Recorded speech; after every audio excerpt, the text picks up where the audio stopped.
سورہ فاتحہ کی تفسیر میں 14 دن لگے. 1 بجے کے قریب درس ختم ہوا. 14 دن میں سورۃ فاتحہ مکمل ہو گئی. بڑا تھکا ہوا. وہاں جا کے بجائے اندر جا کے لیٹنے کے باہر بیٹھ گیا جہاں بیٹھتا ہوں. ایک ٹیلی فون آیا اور غیر ملکی آپریٹر نے مجھے کہا کہ یہ دور تفسیر آپ پڑھاتے ہیں. میں نے کہا میں پڑھاتا ہوں. کہ آپ کے پاس کچھ وقت ہے؟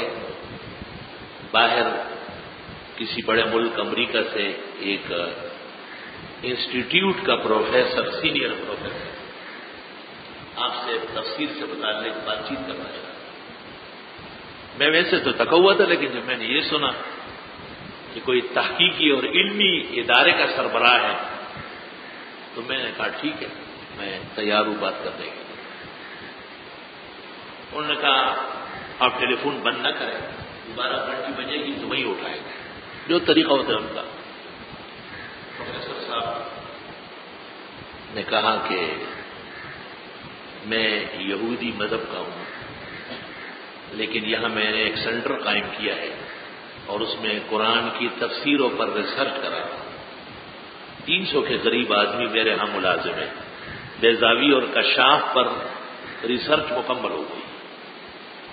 میں چونکہ لبنان کا یہودی ہوں اس لیے مجھے عربی آتی ہے، تو آپ کو عربی میں بات کرنے میں تکلیف تو نہیں. میں نے کہا نہیں، ہم بھی اپنے ایک میدان رکھتے ہیں اور اس میں بڑے خوش ہوتے ہیں جب عربی بولتے ہیں. میں نے دل میں سوچا کہ ڈوب مرنے کا مقام ہے، یہودی عربی بول رہے اور ہم عربی قرآن پڑھاتے ہوئے عربی نہ بولے. توبہ، نماز زور سے پہلے ہی جانا تھا اگر عربی نہ. میں نے کہا آپ سوال کریں. اس نے کہا مجھے اتفاقی نیٹ پر آپ کا درس مل گیا اور میں بڑا حیران ہوا. پتہ چلتا ہے کہ ایک سمندر طلباء اور علماء اور عوام کا آپ کے سامنے ہے اور آپ اردوی مبین پڑھا رہا ہے، مگر عربی حوالہ جات، عبارات، اشعار، متعلقات اس کثرت سے ہیں کہ میں گرویدہ ہو گیا اور میں بیٹھ گیا. آج مجھے اندازہ ہوا کہ جو سورت آپ پڑھا رہے تھے سورہ فاتحہ وہ مکمل ہو گئی اور آپ نے اعلان کیا کہ کل سے اس کے بعد والی سورت بقرہ آپ پڑھائیں گے. تو میں سورہ فاتحہ سے متعلق کچھ پوچھنا چاہتا ہوں. کافی دیر تک میری تعریفیں کی، لیکن میں سمجھ گیا کہ کوئی کسی کی تعریف کے لیے خود نہیں کرتا، اپنے کام سے خود. اس نے کہا یہ غیر المغضوب میں آپ نے کہا کہ تفسیر ابن جریر میں ابن عباس سے منقول ہے ہم الیہود. اول الضالین کی تفسیر میں آپ نے پھر کہا کہ ابن جریر میں ابن عباس سے اور ابن کثیر میں اور تمام مفسرین کیا ہم النصارى. پہلے تو آپ درس دیتے تھے تو بند کمرے میں مسجد میں یا مدرسے میں ہوتے تھے، آپ اور آپ کے مداح طلباء ہوتے تھے. اب آپ درس دے رہے ہیں اور پوری دنیا سے، اور 90% دنیا پر یہود و نصارہ کا قبضہ ہے. مسلمان مٹھی بھر بھی نہیں، کچھ بھی نہیں.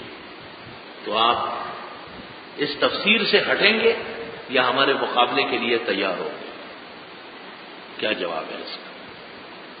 میں نے بھی اسی شان سے اس کی تعریف کی، شکریہ ادا کیا کہ آپ ایک یہودی مسلک کا آدمی ہو کر اسلام کی عظیم اور بزرگ کتاب کے درس کے کو اس قدر سے توجہ سے آپ نے سنا، اور آپ میں علم کی قدر کی وجہ سے اتنا صبر ہے، تثبت ہے کہ جب آپ کو اندازہ ہوا کہ سورت پوری ہو گئی تو آپ نے سوال شروع کر دیا. پھر اتنی بڑی قدردانی کہ اتنے بڑے ملک سے، اتنے مرحلوں سے نکل کر آپ نے میرا نمبر معلوم کیا، پھر مجھ سے میرے اوقات کا انتظار کیا. میں بھی شکریہ ادا کرتا ہوں اور آپ کی صلاحیتوں کو خراج تحسین پیش کرتا ہوں. ایسا اور ویسا، ایسا اور ویسا. لیکن جس وقت اس نے اعتراض کیا تو اس اعتراض میں اس نے کہا کہ آپ کے قرآن میں ہے یہود کے خلاف نصارہ کا. وہ ایک آیت پڑھتا تھا، میں 10 اور پڑھتا. میں نے جلدی پوچھ لیا. میں نے کہا ایک بات پوچھنا چاہتا ہوں کہ آپ جس دین کو یہودیت کہتے ہیں وہ آسمانی ہے یا نہیں؟ آپ کہتے ہیں. اور موسیٰ علیہ السلام اور ان کو کتاب جو ملی تھی وہ اپنے وقت میں ہدایت اور سچائی کی تھی یا نہیں؟ انہوں نے کہا تھی. میں نے کہا اس میں مطیع ماننے والا اور منحرف فاسق دونوں کو انعام و اکرام ہوتا تھا یا منحرف کو سزا ملتی تھی؟ تو اس نے کہا نہیں، منحرف کو تو سزا ملتی تھی۔ میں نے کہا یہ مغضوب اور ضال وہ ہے جو توریت سے اور موسیٰ علیہ السلام سے اور انجیل سے اور عیسیٰ علیہ السلام سے کٹ گئے ہیں۔ میں نے کہا دیکھیں آپ نے صرف یہ پڑھ لیا غیر المغضوب علیہم ولا الضالین، اور آپ نے قرآن میں یہ پڑھا کہ لعن الذین کفروا من بنی اسرائیل علی لسان داؤد وعیسی ابن مریم، لعنت ہے۔ آپ نے یہ پڑھا فباؤوا بغضب علی غضب، ساری آیت ہے۔ آپ نے یہ پڑھی کہ وجعل منہم القردۃ والخنازیر وعبد الطاغوت، اس نے کہا ہاں۔ میں نے کہا آپ نے یہ نہیں پڑھا کہ قرآن کہتے یعلمہ علماء بنی اسرائیل، بنی اسرائیل کے علماء جانتے ہیں، آپ کے علماء کے علم کا احترام کرتے ہیں۔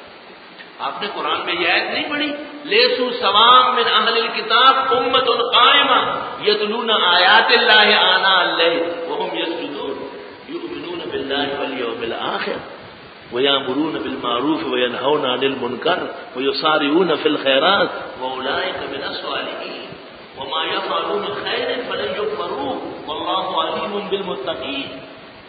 میں نے کہا یہ قرآن ہے، غور سے سنو قرآن کیا پیش کر رہا ہے۔ اور یہود و نصارہ کے مناقب میں نے کہا قرآن کہتے ہیں وَمِنْهُمْ مَنْ إِنْ تَأْمَنْهُ بِقِنْطَارٍ يُؤَدِّهِ إِلَيْكَ، ایسا دیانتدار بھی ان میں موجود ہے، قرآن ان کا ثبوت پیش کرتے ہیں يَعْرِفُونَهُ كَمَا يَعْرِفُونَ أَبْنَاءَهُمْ۔ تو میں نے کہا منحرف کی سزا اور مطیع کے لیے جزائے خیر اور انعام و اکرام دونوں قرآن میں ہے۔ اب آپ بتائیں کہ آپ اس میں کیا غلطی پاتے ہیں؟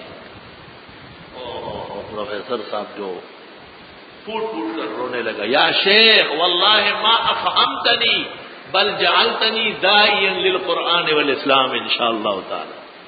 آپ نے مجھے صرف سمجھایا نہیں، آپ نے مجھے قرآن اور اسلام کا ایک داعی بنایا تھا، مدافع بنایا۔ میں پوری دنیا میں جنگ کروں گا اس کی طرف سے۔ حقیقت یہ ہے کہ آپ کو حق حاصل ہے کہ آپ قرآن شریف کا درس دیں۔ وقت نیک تھا، توجہ کھل گئی، دل و دماغ اللہ نے روشن کیے، ادھر سے اس میں بھی قدردانی اور صلاحیت تھی، وہ فوراً سمجھ گیا۔ الحمدللہ۔